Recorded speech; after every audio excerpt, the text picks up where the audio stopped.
karibuni miongoni mwa issue ambazo zimetrend sana kwenye mitandao ya kijamii kuhusiana na habari ya LeBron James ambaye ni MVP wa mwaka 2012 for the first time akiwa na Cleveland Cavaliers, ambaye alichukua ubingwa mwaka 2012 na kuwa MVP.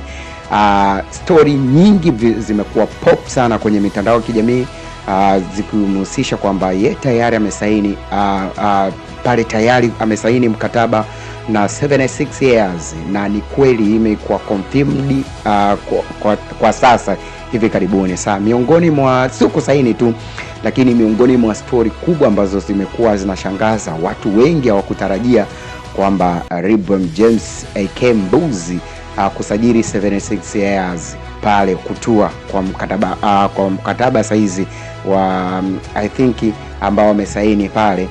Miongoni mwa watu wengi tulikuwa tunatarajia Aiza anaweza akapata nafasi ya kwenda Golden State Warriors pamoja na Cleveland Cavaliers, ambao walionyesha nia mapema zaidi kabla hata hajamaliza mkataba wake na Lakers, umeona, Los Angeles Lakers. Sasa ni kitu ambacho kimekuja kustaajabisha watu wengi zaidi, hasa kwamba imekuwaje sasa, imekuwa kama surprise hivi.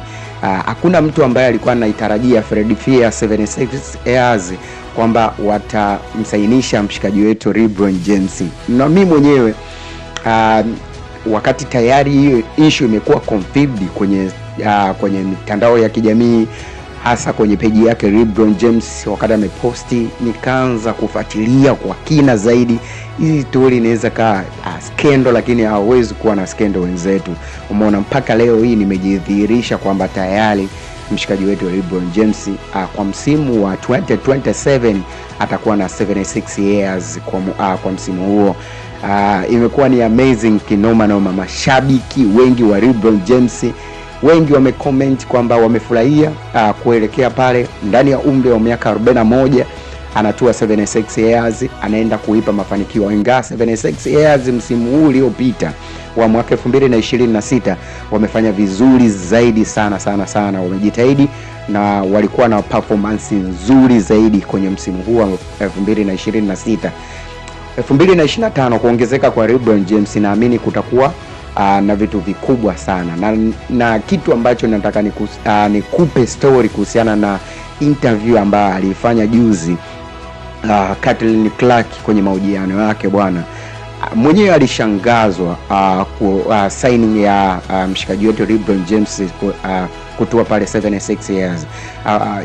Katika mahojiano yake yeye alisema, sikutarajia wala sikuwa na ndoto kuona LeBron James anaweza kaenda 76 years, ingawa walikuwa na performance nzuri kwenye msimu wa mwaka 2026. Lakini kwake alikuwa ni jambo ambalo hakuwahi kuota kwamba pengine LeBron James ambaye ni mchezaji ambaye ni role model wa watu wengi anaweza katua 76 years. Sasa hii kauli watu wengi zaidi wamesema Caitlin Clark ameibeza 76 years. Kwa sababu gani ameongelea hivyo? Kwamba LeBron James pengine hakustahili kwenda pale 76 years kucheza. Umeona, kauli yake na utata fulani ambao mashabiki wa 76 years wameipokea kwa namna tofauti zaidi. Sijui wewe kwa upande wako ulikuwa unatarajia LeBron James kwenda pale 76 years, na kama ulikuwa unatarajia aende kwenye timu gani, na kwa nini watu wengi wamekuwa na mshangao kuhusiana na LeBron James kutua pale 76 years?